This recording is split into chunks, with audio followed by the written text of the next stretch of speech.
Sayın Bakanım.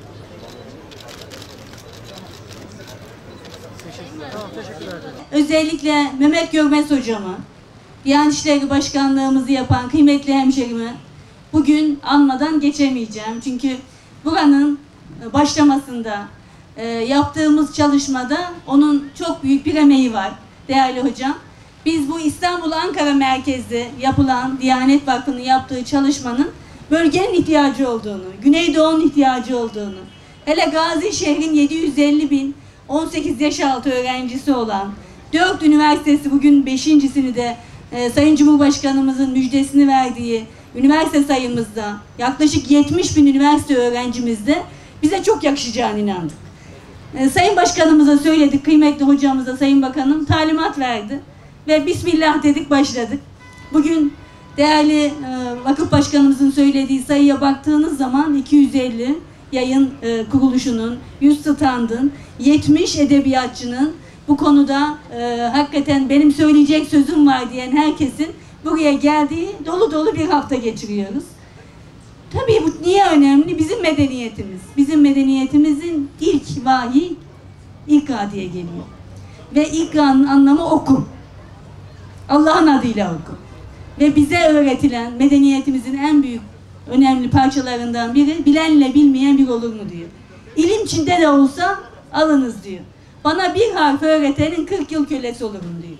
O yüzden bilgi ve teknoloji devrimde, bilim ve teknoloji çağında bizi biz yapan değerleri gençlerimize çok iyi anlatmamız lazım. İnsan okur diyoruz. Her kitap bir okyanustur diyoruz. Her kitap dünyaya açılan bir penceredir diyoruz. O yüzden bu önemli zaman diliminde, Ramazan'dan önceki, bu bizim mübarek ayımızdan önceki haftada hem kitap okumayı teşvik etmek, fırsat eşitliği vermek, hem de okunan kitapla amel etmek. Okumak elbette çok önemli. Ama beraberinde yaşantını buna göre şekillendirmek, aldığın bilgiyle bunu özümsemek, yemek yemek gibi, nasıl yaşamamız için yemek yememiz, su içmemiz gerekiyorsa, okuduğumuz kitabın bize öğretilerini uygulamak, rahmeti, merhameti, şefkati, hikmeti iyi anlamamız için bu fırsatları çoğaltmamız gerekiyor. Şimdi kitap aslında insanı sadece bilgilendirmez. Sadece yeni ufuklar açmaz. Bizim hayal dünyamızı genişletir.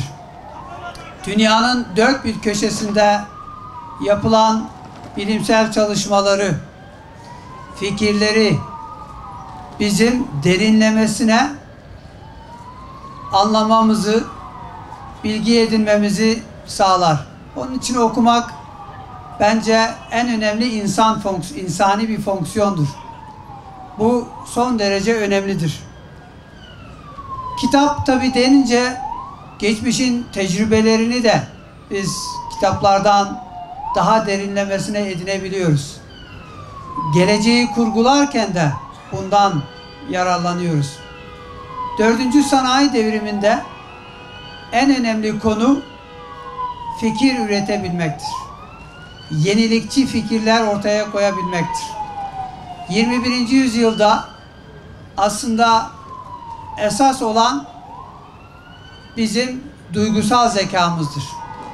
Doğuştan var olan zekadan çok bizim duygusal zekamızdır. Duygusal zeka da eğitimle, okulda ama en önemli daha çok okuyarak genişletebiliriz, geliştirebiliriz. Duygusal zeka aslında 21. yüzyılda ihtiyaç duyacağımız bütün becerilerin temelini oluşturuyor. Kitap okuduğunuz zaman belki bir karakter üzerinden empati yapmayı öğrenirsiniz. Kendinizi başkalarının yerine koymayı ve dolayısıyla doğru değerlendirmeyi, iyi iletişim kurmanızı sağlayabilir. Sizin daha iyi sunumlar yapmanızı sağlayabilir. Zamanınızı daha iyi yönetmeyi sağlayabilir. Karmaşık problemleri çözme yeteneği sunabilir. Dolayısıyla aslında kitap okumak bizi 21. yüzyıla, 4. Sanayi Devrimi'ne en güçlü bir şekilde hazırlatır. Son 200 yıldır bir eğitim modelimiz var, bilgiye dayalı. Ama aslında bizim önümüzdeki dönemde daha çok beceriler ve değerler üzerine yoğunlaşmamız lazım. Bizim aslında kültürümüzü daha güçlü bir şekilde var olanı anlamak, üzerine bir şeyler inşa etmek ve dedim ya, ülkemizin, dünyamızın, maneviyatımızın çok daha güçlü bir şekilde yeni nesillere yansıması ancak ve ancak bu türden çok anlamlı, çok güzel etkinliklerle olur. Sizinle 3 tane hususu paylaşmak istiyorum. Birincisi, Türkiye'de kitap okuyanların oranı bir çalışmaya göre 1/1000. Son derece zayıf. İnşallah bu fuar bize kitap sevgisini aşılamaya vesile olur. Daha çok kitap okumamıza, daha çok zaman ayırmamıza vesile olur. Bakın, yine Türkiye'de yapılan bir çalışmaya göre vatandaşlarımız televizyon seyretmeye, internete eğer ortalama 8-9 saat ayırıyorlarsa, günde kitap okumaya bu ortalama tabii 1 dakika ayırıyormuş. Bu da vahim bir şey. Hakikaten sürekli fırsat kollamak lazım. Batı'da metroya bindiğiniz zaman, otobüse bindiğiniz zaman insanların nasıl bir coşkuyla harıl harıl kitap okuduğunu görürsünüz. Bu çok önemli. Onun için buna zaman ayırmak çok kritik. Aslında kitaba da para harcamıyoruz. Burada yine bir rakam paylaşmak istiyorum. Norveç'te bir vatandaş yıllık ortalama $137. Almanya'da $122. Dünyada $1.3 harcanıyor. $1.3. Türkiye'de 25 sent.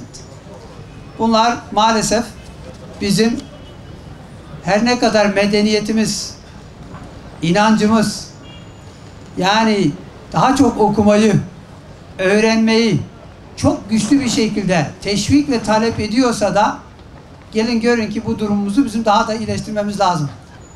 Tabii burada sadece olumlu bir istatistiği de paylaşmadan geçmek istemiyorum.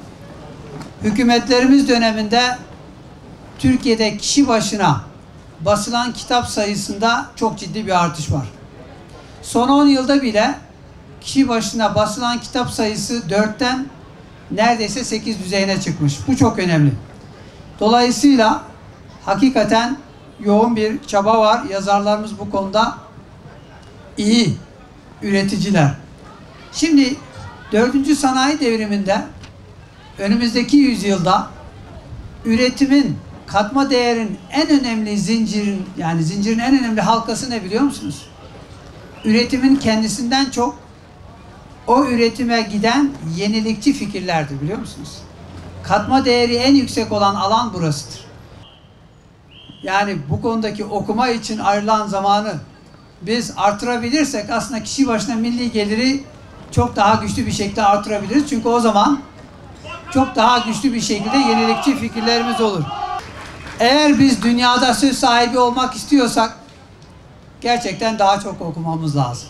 Yani bunu bütün samimiyetimle söylüyorum. Yenilikçi düşünceler, fikirler buradan gelir. Hiç kimsenin tek elinde değil bilim.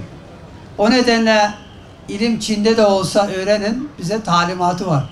Dolayısıyla inşallah bu kitap fuarı bütün bunlara vesile olur.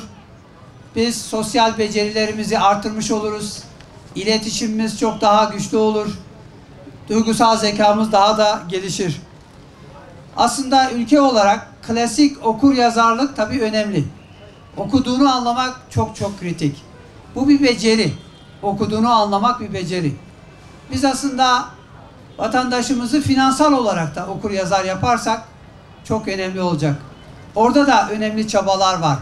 Teknoloji konusunda da örneğin okullarda kodlama başladı, kodlama dersleri. Gelecek açısından 3 okur yazarlık yeterli olur. Bilgi inanılmaz, yani okyanustan daha fazla, çok daha geniş bir bilgi yelpazesi artık elimizin altında.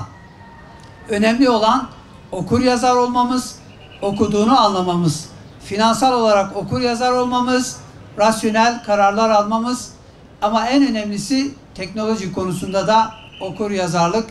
Çünkü önümüzdeki döneme damgayı vuracak.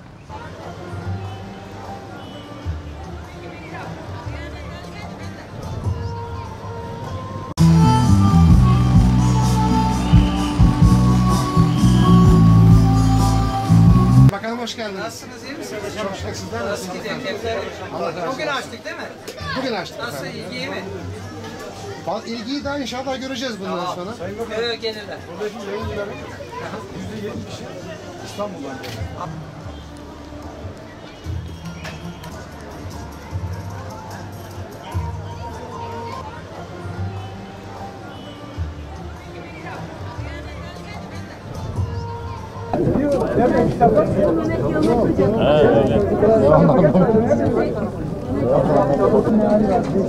Geniş açı objektifim. Birinci alabiliyor. Alalım. Yok, alayım. Buraya, Yasin Bey. O zaman Hatice'nin hanıma da. Tamam.